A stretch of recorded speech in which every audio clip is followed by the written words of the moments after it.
waxaa sharaf i ah inaan naftayda iyo shacabka Soomaaliyeedba ugu hambalyeeyo cunaqabataynta hubka ee laynaga qaaday caawa. cunaqabataynta hubka ee caawa Security Council-ka inaga qaaday waxay ina saarayd muddo aad u dheer laga soo bilaabo 1992. waa cunaqabatayntii ugu dheerarka badnayd ee abid Security Council-ka uu dal saaray. waa go'aan taariikhi ah oo aan muddo dheer ka dhur sugaynay, dadaal badanna u galnay, ilaahayna ugu dambaystii caawa inoo xaqiijiyay. cunaqabataynta hubka oo la qaado Soomaaliya maxay ka faa'iideysaa?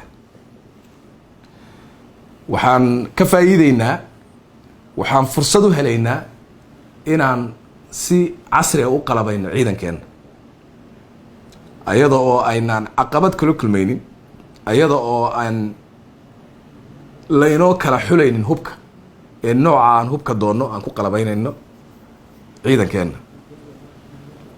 waxaan awood u yeelanaynaa inaan dalka ka xoreyno khawaarijta si fudud, maadaama aan markii hore isku awoodun ahayn dhinaca qalabka marka laga fiiriyo iyo hubka. waxaan insha Allah ciidankeena ku qalabayn doonaa hub casri ah oo awood u yeesha in durbadiiba laga nadiifiyo dalka khawaarijta. waxaan sii wadaynaa oo noo fududaan doonta horumarinta iyo dhisidda xoogga dalka Soomaaliyeed oo ku filaada inuu xuduuda dalka iyo amnigiisaba gacanta ku dhigo. waxaan si dhab ah u helaynaa gobonnimadeennii iyo madax bannaanideennii iyo sharafteenii iyo karaamadeenii, taas oo ku xiran inaan helno ciidan Soomaaliyeed oo qalabaysan oo amniga dalka gacanta ku dhiga, isla markaana aynaan u baahnayn in cid kale ay amnigeena gacanta inoogu hayso oo aynu gaadhno isku filaansho dhinaca amniga ah. taas ayaa aasaas u ah gobonnimada iyo madax bannaanida qaran leeyahay, waana midda inoo xaqiiqoobaysa ilaahay idankiis. cunaqabataynta in la qaado iskamay imaan, balse waxay ku timid dadaal dheer oo ay dadka iyo dowladda Soomaaliyeed ay galeen.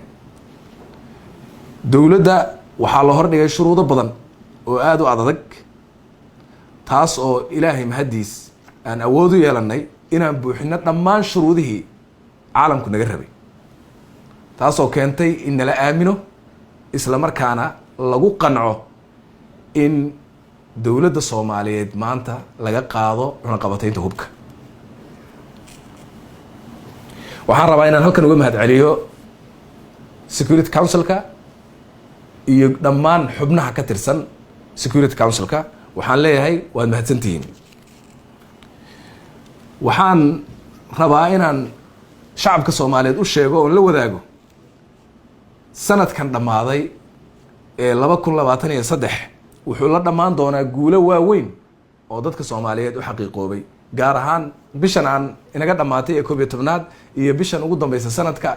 waxaa maalin dhaweyd ilaahay inoo xaqiijiyey inaan ku biirno suuqa weyn ee East Africa oo dadkeenu iyo dalkeenuba ay ka faa'iidayaan.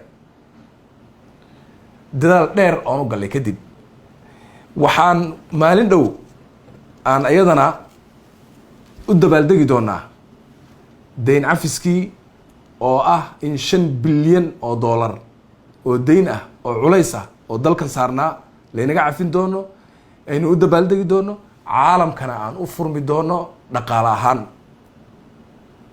dalkeenuna uu awood u yeelan doono, fursad u heli doono in investment lagu sameeyo oo la maalgashado. caawana waxaynu u dabaaldegaynaa cunaqabataynta hubka oo la qaaday. maalmahan dhan waxaan u sheegaynay shacabka Soomaaliyeed in cunaqabataynta la qaadayo. waxaan u sheegaynay in deynta laynaga cafin doono. horey waxaan ugu sheegnay inaan East Africa ku biiri doono.